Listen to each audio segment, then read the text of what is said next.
Señor Leonel Fernández, expresidente de la República Dominicana, bienvenido a CNN. Muchas gracias, Camilo, muy amable. Noches. 1996, 2004, 2008 y ahora 2020, cuarto mandato.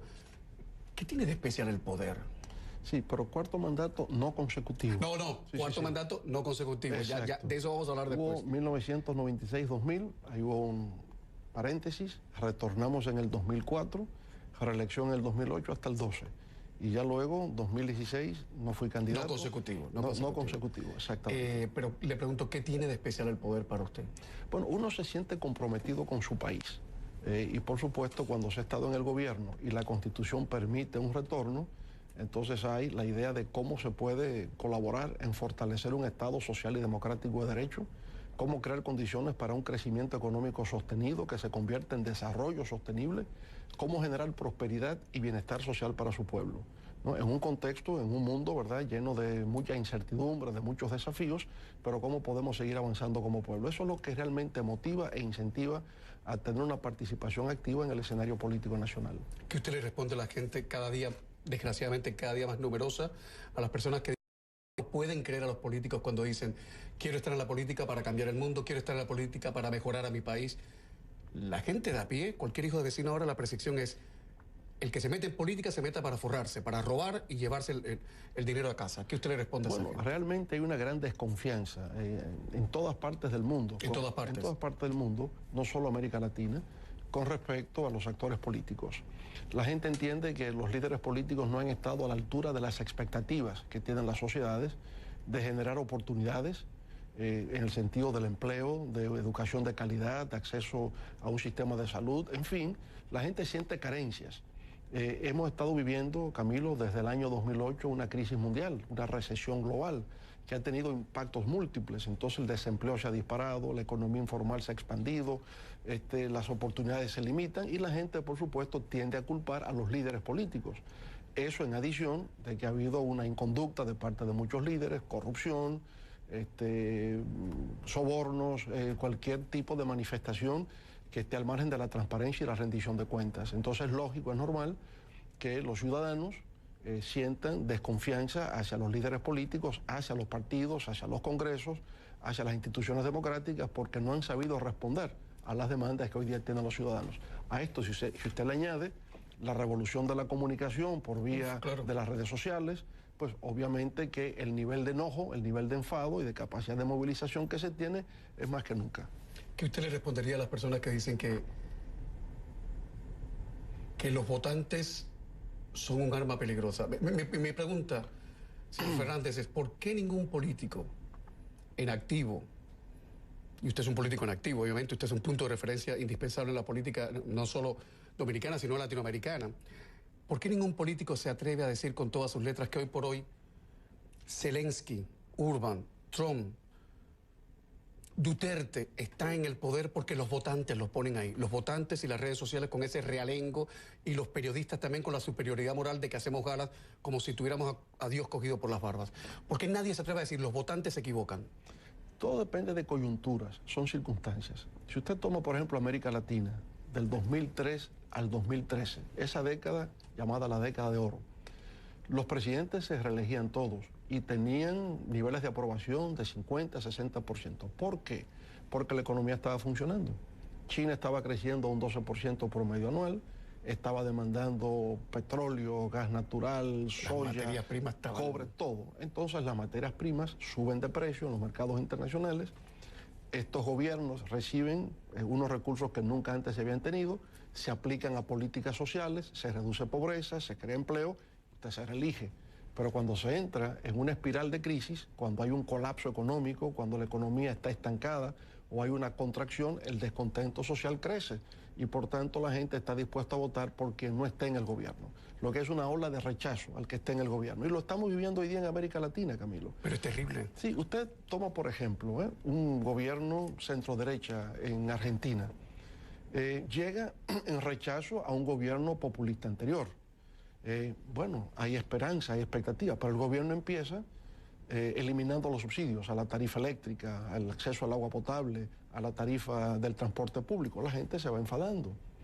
Se llega a acuerdos con el Fondo Monetario Internacional, que yo creía que había superado las políticas de ajuste estructural de los años 80.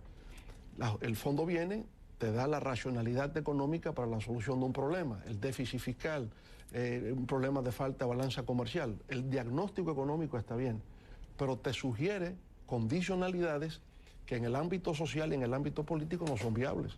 Entonces, recibe el dinero, 64.000 millones de dólares creo que recibe Argentina del Fondo Monetario, pero el desgaste social es tan grande que pierde las próximas elecciones. ¿Y qué es preferible, cerrarle la puerta al Fondo Monetario Internacional, al Banco Mundial? Me parece que el fondo estuvo evolucionando en algún momento a entender que lo que es racional económicamente, como por ejemplo enfrentar un déficit fiscal, tiene que ser socialmente incluyente y políticamente viable. ¿Ya lo entienden? Lo entendió en algún momento, ahora creo que hay un retroceso. ¿Por qué lo digo? Lo que pasó en Haití el año pasado y que todavía tiene repercusión en el día de hoy. Haití solicitó un préstamo al Fondo Monetario Internacional para resolver un problema de déficit fiscal. Muy bien, el préstamo se concede, pero hay medidas como por ejemplo aumentar el precio de los combustibles en un país muy pobre, que eso lo que crea es una situación de reacción social adversa, protestas sociales, incendios de vehículos, asaltos a restaurantes, a hoteles, y entonces lo que se pierde en términos de valor de la propiedad es mayor de lo que me están entregando por el préstamo. Entonces yo digo, sí, hay que enfrentar el déficit, pero si vamos a aumentar el precio de los combustibles, tiene que tomarse alguna política social compensatoria, o subo salarios, o creo un mecanismo especial para los más desvalidos no se vean tan afectados, pero no puedo hacerlo así tan de golpe, ¿verdad? No es posible porque eso no es políticamente viable. La gente se va a tirar a las calles, se van a aplicar medidas de represión, habrá varios muertos, varios heridos, entonces se cuestiona la legitimidad del gobierno y el gobierno cae. Yo creo que hay que ver esto en una visión más integral, ¿no? Tratar el tema económico, pero al mismo tiempo no perder de vista la dimensión social y el hecho de que hay que mantener una estabilidad política democrática. Y entonces los gobiernos se ven hoy enfrentados a esos desafíos. Antes de hacerle la primera pregunta que sus adversarios supongo que estarán esperando y que van a celebrar, por eso usted que están viendo este programa para ver en qué momento usted la riega, como dicen en México, o a ver en qué momento usted elude alguna pregunta incómoda. Antes de esa pregunta, voy a recordar algo. Hace muchos años, en el año creo que 96, 97, le entrevisté. Usted no era canoso, ¿eh? No tenía canoso. En aquel entonces no. Yo tenía 25 libras menos. Y recuerdo una frase que me ha quedado, cada vez que dice Leonel Fernández, me ha quedado en mi mente. Usted dijo en ese momento, en mi país es tan importante, es tan necesario un comedor escolar como un laboratorio de alta tecnología. ¿Sigue pensando así? Sí, en efecto así es. Y llevamos el desayuno escolar por encima del 1.000.000 de consumidores en aquella época y eso se ha seguido expandiendo, ¿no?, en la República Dominicana. Obviamente que la nutrición juega un rol fundamental en el proceso de aprendizaje. Un niño o una niña desnutridos no estarán en capacidad de absorber todo el conocimiento, toda la información que se disemina en el aula. Tiene que ir en condiciones de un desayuno, un almuerzo con nutrientes suficientes como para que su mente pueda efectivamente absorber. ¿Eso tan claro no se entendía en República Dominicana? Por lo menos no estaba en el debate, o sea, no se reflexionaba sobre eso, porque ni siquiera es cualquier tipo de alimentación. También tiene que escogerse muy adecuadamente lo que el niño necesita en su proceso de formación biológica para poder, digamos, retener la atención, mantener la mente fija en lo que se está comentando o discutiendo en el aula, pero al mismo tiempo capacidad para integrar información y conocimientos. Todo pasa por la nutrición. Se dice que la alimentación es el combustible que cada ser humano necesita para mantener la energía de la vida. Y el aprendizaje, la capacidad de almacenar información, es una labor intelectual, cerebral, que requiere obviamente de capacidad nutritiva. Qué pena que todavía en nuestros países estemos hablando, explicándole a la gente una cosa tan clara, tan necesaria, que está totalmente superada en otras latitudes. Usted hablaba y yo pensaba en los niños en Finlandia, en Dinamarca, en Singapur, que tienen un sistema de educación que corta el aliento, pero bueno, en fin. Bueno, y el eslogan del gobierno siempre fue comer es primero.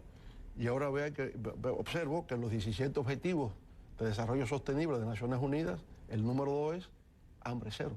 Es que comer es primero. Comer es primero. ¿Sabe lo que me dijo una señora en su país, un día que fui a cubrir las elecciones? La de Danilo Medina, las primeras, perdón que le... En el 12, ¿no? Sí, perdón que le cuente, que le hable de Danilo Medina, ¿eh? No, para nada. No, pero es que como están ahora... Me dijo, oiga, no se puede votar con el estómago, porque uno se obnubila. Y yo lo entendía perfectamente. Claro, o sea, cuando uno sí. vota con el estómago, pero cuando el estómago está vacío, es lo que usted dice. Uno se Y no desespera. puede haber democracia con Y no el puede estómago haber vacío. democracia con el estómago, pero por supuesto que no. Claro. Señor Fernández, voy a poner la primera pausa. Y viene la primera pregunta que sus adversarios van a celebrar en este programa. Muy bien. ¿Está dispuesto a responder como Dios manda? Pero no que yo lo festeje. Publicidad y estamos de vuelta. Muy bien. Leonel Fernández, expresidente de la República Dominicana, esta noche aquí en CNN en Español. Señor Fernández, ¿en algún momento usted defendió no reformar la Constitución para evitar la postulación de unos y otros o para evitar que alguien se mantenga en el poder per século seculorum? Pero usted usó la frase, dentro de la Constitución todo, contra la Constitución nada. ¿Se acuerda? Claro, así es. Usted estaba parafraseando a Fidel Castro y es una de las frases más nefastas, más tenebrosas, más terribles de Fidel. Nefasta y tenebrosa para Cuba y nefasta para la izquierda latinoamericana. La frase es, dentro de la revolución todo, fuera de la revolución nada. Es, si me permites, estalinismo en estado puro. ¿Qué opinión le merece Fidel Castro? Yo creo que Fidel Castro es una de las grandes figuras del siglo XX, de América Latina y el mundo, en razón de que en el marco de la Guerra Fría llevó a cabo una batalla para lograr lo que él consideraba que era la soberanía y la autodeterminación de Cuba. Como toda figura pública está sujeto a controversia. Yo creo que en sus inicios Fidel Castro lo que aspiraba era ser diputado por la provincia de La Habana por el partido auténtico, el partido ortodoxo de Eduardo Chivas. Vino el golpe de Estado de Fulgencio Batista y la aspiración de ser candidato a diputado se transforma en el asalto al cuartel Moncada. América Latina en aquella época vivía de dictaduras. Nosotros teníamos el nuestro, por Rafael Trujillo. Terrible. Y por consiguiente, toda la juventud dominicana quería imitar a Fidel Castro en aquella época. De hecho, el comandante Enrique Jiménez Moya, que estuvo en la Sierra Maestra con Fidel, vino en una expedición militar desde Cuba, en el mismo 1960, después del triunfo de la Revolución. Vino a República Dominicana en un enfrentamiento militar contra Trujillo. El movimiento se llamó Movimiento 14 de Junio, lo que significa que estaba muy influido por el movimiento 26 de julio. Claro. Y por tanto, en la medida en que las dictaduras latinoamericanas de los años 50, de los años 60 se perpetuaban, no había camino democrático legítimo hacia el poder, el proyecto fue revolucionario. En ese sentido, Fidel fue un emblema, fue un ícono de la juventud revolucionaria de aquella época. Pero yo más bien estuve parodiando a Fidel. Si Fidel habló a favor de la revolución todo, en contra de la revolución nada, hoy día estamos en democracia. De hace 40 años se ha iniciado un proceso de transición democrática y por tanto mis palabras eran a favor de la Constitución todo, en contra de la Constitución nada. Ahora, una Constitución cuyo primer artículo empieza por establecer la existencia de un Estado social y democrático de derecho. Por consiguiente, Camilo, creo que estaba en el camino acertado. ¿Y sus adversarios lo entendieron así o...? Bueno, yo pienso que algunos no lo entendieron, puesto que querían ignorar esa Constitución, reformarla para seguir en el poder. Yo entiendo que si una Constitución te dice usted fue electo por 4 años y no puede continuar el periodo siguiente, está estableciendo el límite del poder. Y por tanto, si usted es un demócrata auténtico, tiene que reconocer y respetar los límites del poder. Ya le digo, presidente, que el poder tiene algo. El poder tiene algo. Evo Morales ahora, que ha sido... ¿Lo de Evo Morales para usted qué ha sido? Mire, es una mezcla de cosas. Yo fui presidente de la observación electoral de la OEA cuando el referéndum, en el año 2016. Bueno, ese referéndum, obviamente, digamos, los resultados fueron reñidos. Creo que fue 51 en contra del referéndum y 49 a favor. Te diría, la sociedad boliviana estaba polarizada. Está bien, pero dijo que no. La sociedad boliviana, consultada en un referéndum para modificar la Constitución y un cuarto mandato presidencial, dijo que no. A mí me parece que eso debió haberse respetado. Ahora, se busca un tribunal constitucional y el tribunal hace una interpretación que no ha sido reconocida por la Comisión de Venecia, que es el más alto, digamos, foro de juristas especializados en derecho constitucional, en el sentido de no reconocer que un derecho a la reelección es un derecho humano. Nada tiene que ver el derecho a ser elegible más allá de lo que la Constitución establece como un derecho humano. Sin embargo, se fue a la consulta. En la consulta, Camilo, yo lo que veo es lo siguiente. Sin duda alguna que Evo Morales iba a quedar en primer lugar en ese proceso electoral. Lo que se discute es si tendría los votos suficientes como para no ir a una segunda vuelta electoral. Y en el conteo de los votos, hasta el 88%, el cómputo de las mesas electorales, parecía que se iba a una segunda ronda electoral. Ahí hay una interrupción del conteo de los votos y cuando se reanuda, entonces se coloca como que el 10% requerido para no ir se ha conquistado. En cualquier lugar del mundo, haya un gobierno de derecha o un gobierno de izquierda, lo que sea, y hay una interrupción del conteo de los votos, y luego cuando se reanuda ha habido una variación, genera desconfianza y sospecha. Y eso fue lo que ocurrió en el caso de Bolivia. Ahora bien, si la autoridad electoral considera que ha habido alguna irregularidad o algún fraude, lo que procede es la anulación de esas elecciones y convocar a nuevos comicios electorales. No se interrumpe el mandato existente. Yo creo que Evo Morales debió haber terminado su periodo presidencial, el órgano electoral haber declarado la nulidad de las elecciones y convocar a nuevas elecciones. ¿Qué es lo que se está haciendo ahora? La presidenta interina está convocando a nuevas elecciones. Perfectamente es lo que correspondía hacer, sin necesidad de una interrupción del mandato presidencial. Yo creo que ahí se ha quebrado el orden constitucional, no era necesario, era simple y llanamente decir, usted termine este mandato porque usted fue electo democráticamente para eso, pero ya las elecciones tienen que ser anuladas porque tienen un vicio de origen en el sentido de que el conteo fue interrumpido y no hay confianza por parte de la población en entender que los resultados finalmente presentados se corresponden con la voluntad popular. ¿Y Evo Morales habría aceptado eso? Es que tiene que aceptar un mandato de la autoridad electoral. En última instancia, el presidente de la República, en un sistema democrático, tiene que comprender la separación de los poderes públicos, pesos y contrapesos. Es parte del juego democrático. Don Leonel, si usted perdiese las elecciones de 2020, ¿se retiraría de la política? Mire, yo no puedo adelantarme a los acontecimientos. En primer lugar, espero no perder, sino que esperamos ganar. Y por consiguiente, su pregunta en ese caso ya no tendría la pertinencia que tiene hoy día. Uno, digamos, lo que está siempre es participando activamente en la solución de los problemas de su país. Yo nunca pensé que podría ser presidente. Eso nunca estuvo en mi ánimo. ¿De verdad, de verdad? Nunca. No tuve nunca aspiraciones de ese tipo. Yo lo que nunca fui fue indiferente o insensible a lo que pasaba en mi país. Me incorporé, me integré al proceso de lucha democrática y sobre la marcha los compañeros te van promoviendo a funciones, a cargos, tú los asumes con responsabilidad y finalmente llega lo que nunca te propusiste. Yo vengo de una familia muy humilde, no tendríamos aspiraciones extravagantes de esa naturaleza. Yo tenía una vocación más por las ciencias sociales, por las humanidades, era en el mundo académico, era abogado, escribía en los periódicos, en fin, ese era mi mundo y me sentía feliz con eso. Pero en la medida en que tú participas, te comprometes, haces una representación política y la gente te va conduciendo. Por lo tanto, yo estaré en la política mientras haya seguidores que comprendan que puedo ser útil en una causa de consolidación democrática y de prosperidad para nuestro país. ¿Cómo es hacer política en la República Dominicana de hoy? Será la próxima pregunta luego de la pausa. Esta noche acá en CNN en Español, Leonel Fernández, expresidente de la República Dominicana, que quiere repetir un cuarto mandato no consecutivo a partir de 2020, si los planetas, los dioses y los votantes están de acuerdo. Regresamos en nada. 15 segundos para reseñar la letra pequeña de Leonel Fernández. Fue presidente número 52 de la República Dominicana, insisto, en 1996, 2004 y 2008, no de forma consecutiva.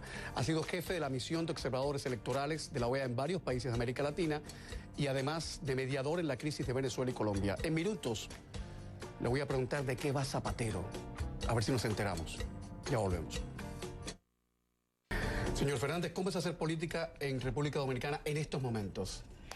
Bueno, nosotros hemos resuelto un gran tema, ¿no? Y es que la única forma legal y legítima de acceso al poder es por vía electoral.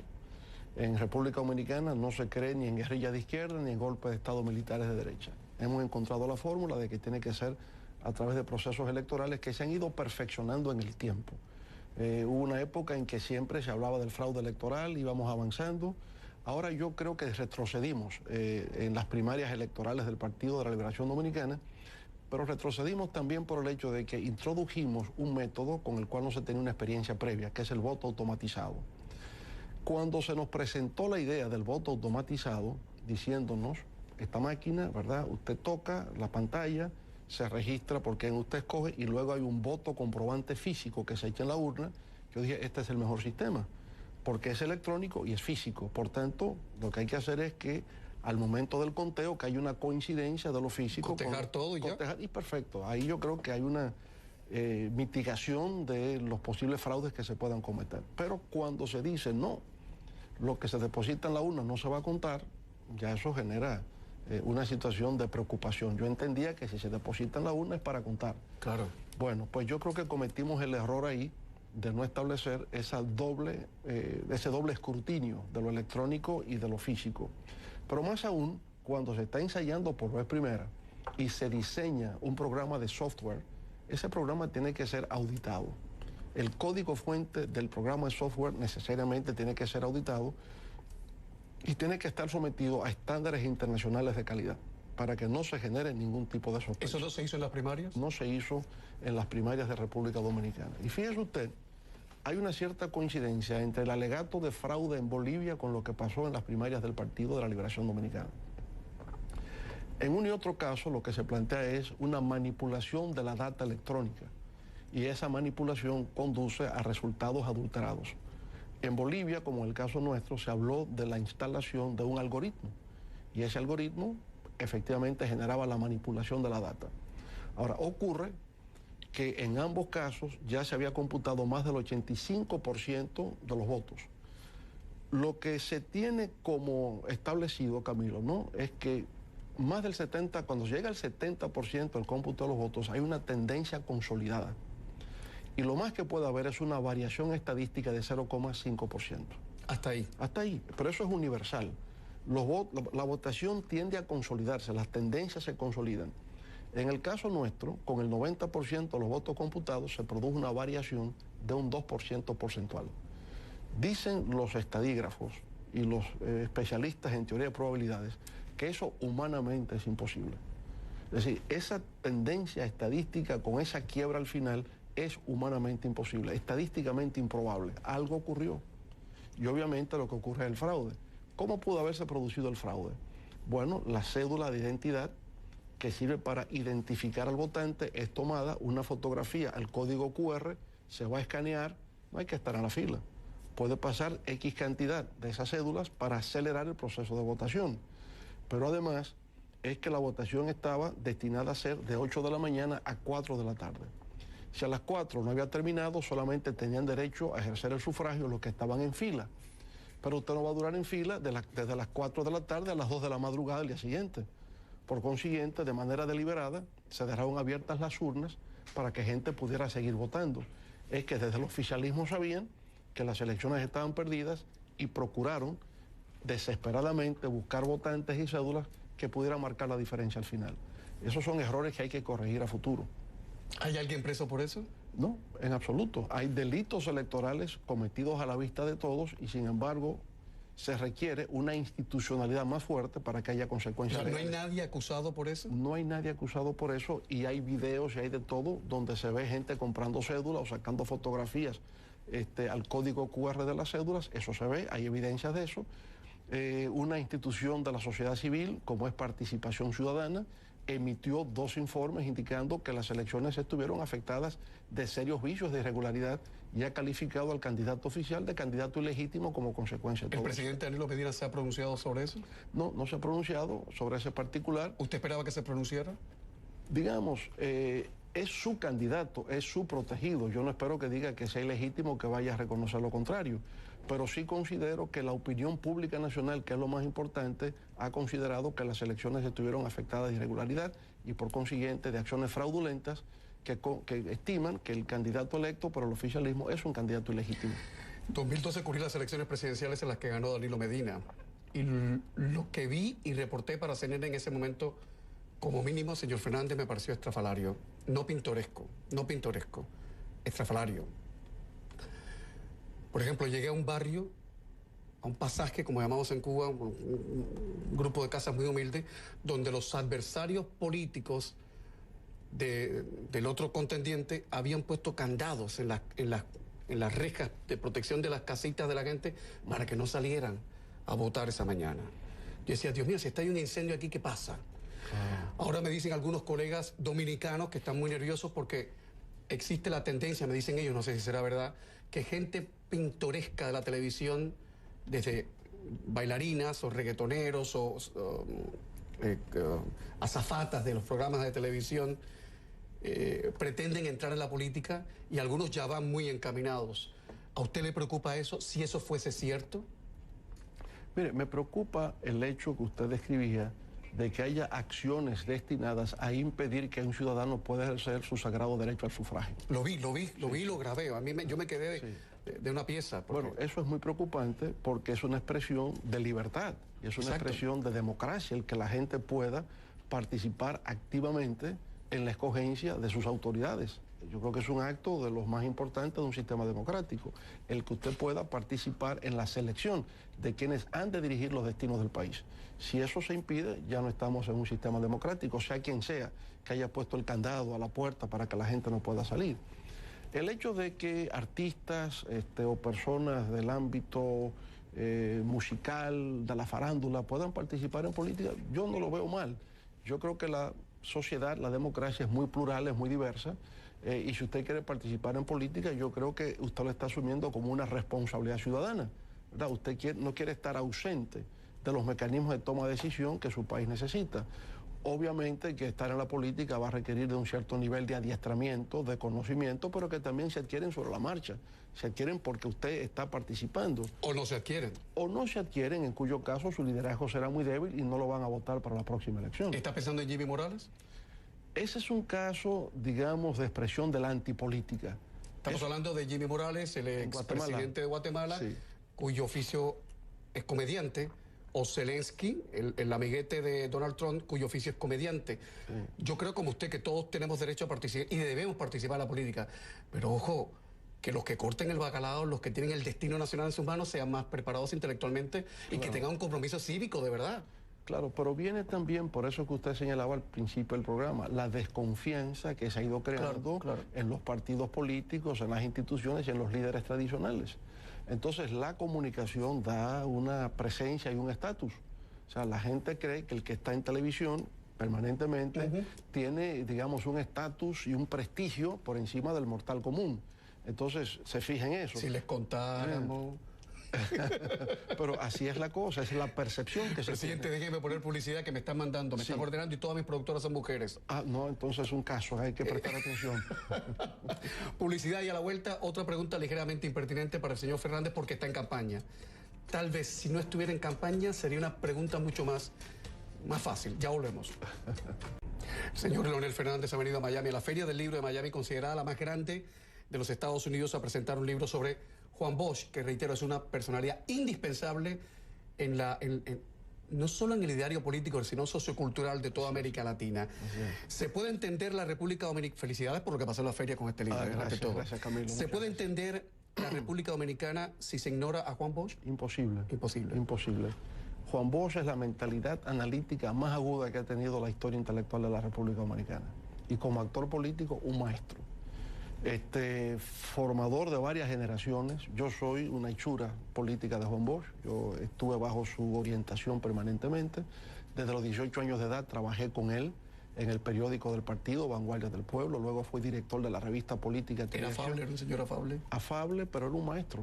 Era una enciclopedia andante. Maravilla. Entonces, un hombre de unas luces extraordinarias. El caso del libro es que el primer embajador de los Estados Unidos, luego de la muerte de Trujillo, llamado John Barlow Martin, era un gran escritor, era periodista, había sido periodista aquí en Estados Unidos, en Chicago, trabajó en un periódico y en revistas del país, y había estado vinculado a los círculos kennedianos.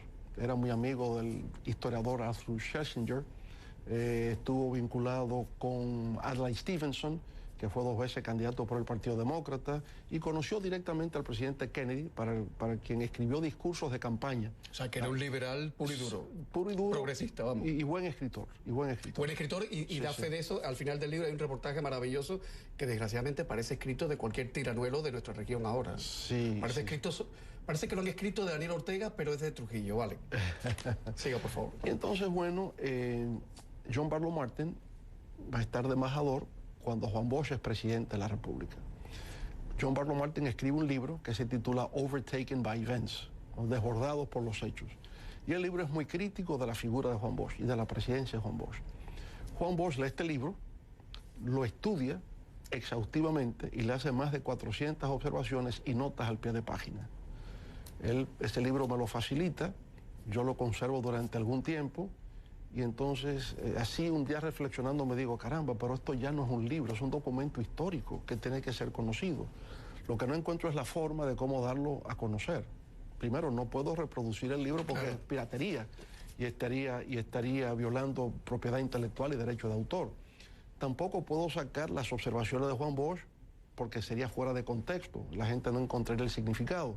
Entonces tuve que buscar la manera de colocar eso en perspectiva que fuera inteligible para un lector. Entonces ahí viene la idea de ideas en conflicto, diálogo póstumo entre Juan Bosch y John Barlow Martin. Y eso a su vez me traía otro problema, cómo organizar un diálogo póstumo. Entonces recordé la lectura de un libro de un famoso abogado francés llamado Maurice Joly. El libro se titula Diálogo en el infierno entre Maquiavelo y Montesquieu. Digo, pero este diálogo no puede ser en el infierno, ahí está Juan Bosch, ¿verdad? Fue al revés. Entonces pensé, es un texto histórico, entonces busquemos a Clio, que es la musa de la historia. Clio es la hija de Zeus, el dios del Olimpo. Vamos a hacer este diálogo en el Olimpo. Entonces, efectivamente, en el Olimpo, Clio va a servir de hilo conductor de un diálogo conflictivo entre Juan Bosch. Por eso cada capítulo empieza con esa invocación a Clio. Sí, con Clio. Canta, oh Clio, musa de la historia, hija de Zeus, dios del Olimpo, acerca de lo que pasó en República Dominicana, la muerte de Trujillo. Y ahí viene, por ejemplo, en cada canto, no le llamamos capítulo, tomando eso de la Ilíada de Homero, la idea, digamos, de la mitología griega, empezaría justamente con esa invocación, cada canto. Al final de cada canto aparece otra musa que está vinculada más o menos al tema que se tocó en ese espacio del libro, en ese canto. Lo que se procura es establecer esos puntos de divergencia entre ellos, pero obviamente en el libro de Martin se abarca una historia de República Dominicana desde la época de la conquista y la colonia, va avanzando todo siglo XIX y llega hasta Trujillo. Juan Bosch es el gran historiador nacional, es el que, digamos, las tesis más lúcidas sobre la evolución histórica de República Dominicana son las tesis de Juan Bosch. Eso permitía hacer el contraste de la interpretación histórica del país. Era muy audaz, ¿eh? Sí. Lo que usted se propuso y lo que hizo es muy audaz. Sí, y bueno, y se va notando esa diferencia. Ahora, en el plano político, ¿qué ocurría? Siendo los dos escritores, se hicieron buenos amigos, tenían una relación de amistad. Y John Barlow Martin le hacía entender a Juan Bosch que era su defensor en Washington, a diferencia de lo que pasaba con el miembro del MAC en la misión de la Embajada de Estados Unidos o el de la CIA o los demás que mandaban cables y telegramas contrarios a Juan Bosch. Juan Bosch siempre lo creyó así hasta que leyó el libro de John Barlow Martin. Porque el gran episodio que se da, Camilo, es que el día que se produjo el golpe de Estado, el 25 de septiembre de 1963, John Barlow Martin va al Palacio Nacional y le pide a los militares que tienen preso a Juan Bosch que él quiere hablar con el presidente Bosch, y logra hablar con él. Le dice, presidente, este golpe se puede revertir. Es simple y llanamente que usted haga un pronunciamiento público indicando que va a ser más duro con los comunistas, que usted va a enfrentar a la gente de la izquierda. Con tal que usted diga eso, usted verá que los militares lo dejan en libertad y usted reanuda sus funciones como presidente. Vos le dice, señor embajador, ya eso no es posible. Este golpe se ha concretizado, ya ha habido decretos, ya hay un nuevo gobierno. No es posible que yo pueda hacer eso. Juan Bosch tenía el tema de la izquierda y la democracia en contraposición a lo de Rómulo Betancourt. Él decía que el pacto de punto fijo dejó a la izquierda fuera y que por haber dejado a la izquierda fuera del proceso democrático se produjo la guerrilla de Douglas Bravo, y que él entendía que en República Dominicana la izquierda debería insertarse en el proceso democrático. Esa fue la diferencia. Es que era un demócrata. Era un demócrata total. Muy duro. Pero para terminar el hecho, el embajador insistía en que Bosch diera esas declaraciones para revertir el golpe. Bueno, 3 días después el embajador está en la Casa Blanca. El presidente Kennedy lo ha mandado a buscar para que explique el golpe. Kennedy nunca reconoció al gobierno de facto. Kennedy murió sin haber reconocido a los golpistas. Y entonces pregunta en esa reunión Kennedy, ¿qué podemos hacer para revertir el golpe y que Bosch vuelva al poder? El embajador dice, nada, señor presidente. Y pregunta a Kennedy, ¿por qué? Dice, porque Bosch fue un mal presidente. Cuando Juan Bosch lee eso, se siente realmente perplejo, ¿no? Se encuentra sorprendido porque este señor le quiso hacer ver que era su amigo y en un momento decisivo en que se pudo haber revertido el golpe, dijo que no podía hacerse porque había sido mal presidente. Es la intrahistoria de América Latina, que no la cuenten en la escuela, por cierto. Sí. Última pausa de este programa con Leonel Fernández. Y la última pregunta, ¿cómo entender al señor Zapatero a propósito de Venezuela? Sobre todo de Venezuela. Y usted estaba ahí era testigo de primera. Ya volvemos. Yo no voy a repetir las tonterías esas de que Nicolás Maduro le paga a Zapatero para que le haga las relaciones públicas, porque ni me consta, ni creo que el señor Zapatero se deje sobornar y ningunear por un sujeto como Nicolás Maduro. Pero francamente cuesta entender la posición del señor Zapatero frente al drama de Venezuela. ¿O es que soy yo muy corto de miras? Sí, bueno, el presidente Zapatero trabajó conjuntamente conmigo, el presidente Samper, Ernesto Samper de Colombia y Martín Torrijos de Panamá, como parte de la mediación de UNASUR entre el gobierno de Venezuela y la oposición. Y eso lo hicimos durante todo el año 2016. Yo había estado antes, en diciembre del 2015, como jefe de la misión electoral de UNASUR. Elecciones que fueron ganadas abrumadoramente por la Mesa de la Unidad Democrática, por el MUD, lo que le permitió tener el control de la mayoría parlamentaria en la Asamblea Nacional. Entonces, la oposición y el gobierno también estuvo de acuerdo que pudiese ser parte de la misión de negociación a la búsqueda de una solución política, democrática y pacífica a la crisis que Venezuela está viviendo en aquel momento. Que era como lograr la cuadratura del círculo. Me imagino que para usted habrá sido dificilísimo. Sí, pero avanzamos mucho. Pero en aquel reitero, momento, porque sí. estamos muy justo de tiempo. ¿Zapatero de qué va? Entonces, el presidente Zapatero era parte también de ese grupo de mediación. Ahora, ¿qué ocurre? Al ser expresidente del gobierno de España, tenía el respaldo de su país. Es decir, a pesar de que estaba el Partido Popular en el gobierno, la Cancillería española estaba respaldando la gestión que el presidente Zapatero estaba haciendo en Venezuela. Eso a su vez abría las puertas de Bruselas. La Unión Europea le estaba dando seguimiento a ese proceso. Él era el europeo que estaba allí y por tanto podía mantener ese vínculo también con la Unión Europea. La oposición y el propio gobierno se relacionaban con él en esa función, de que él tenía un alcance internacional con España y con la Unión Europea y por eso se le consultaba y tenía acceso a cosas que nosotros no teníamos, los latinoamericanos. Pero hasta donde yo participé se hizo un esfuerzo honesto, un esfuerzo encomiable de buscar esa solución democrática y pacífica al drama de Venezuela. Bueno, eso llegó incluso con la participación del Vaticano. El Papa mandó un representante que estuvo con nosotros allí hasta diciembre del año 2016, donde yo creí que eso iba a concluir ahí.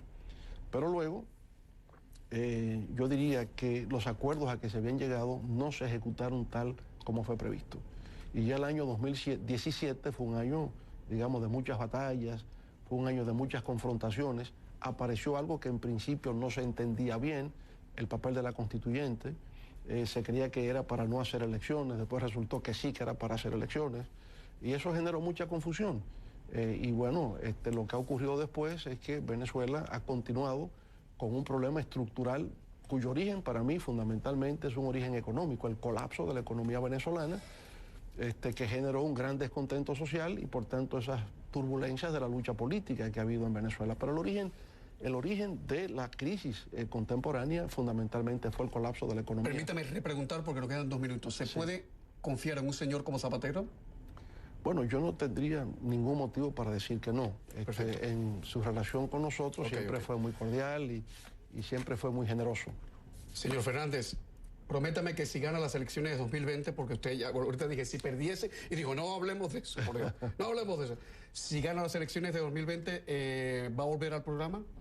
Con mucho gusto. Siempre para mí sería motivo de gran honor poder compartir con usted. Para mí ha sido, este ratito de televisión ha sido, para mí en lo personal, magnífico. Gracias, Camilo. Igual para mí, le digo que siempre le veo en República Dominicana y disfruto sus entrevistas. Si le preguntan las personas allá que cómo soy, écheme una mejor, o sea, alto, ya sabe usted, alto, claro, afable, no hablo rápido, todo se entiende. No, muy bien. Allá usted es muy apreciado. Yo sé. Apreciado. Y a su país lo quiero mucho, ¿eh? Gracias. Y tengo muchos amigos dominicanos y tengo panas cubanos allá, Cavada. Aunque Cavada ya es dominicano. Es dominicano, nos lo robamos. A República Dominicana un abrazo grande y de corazón.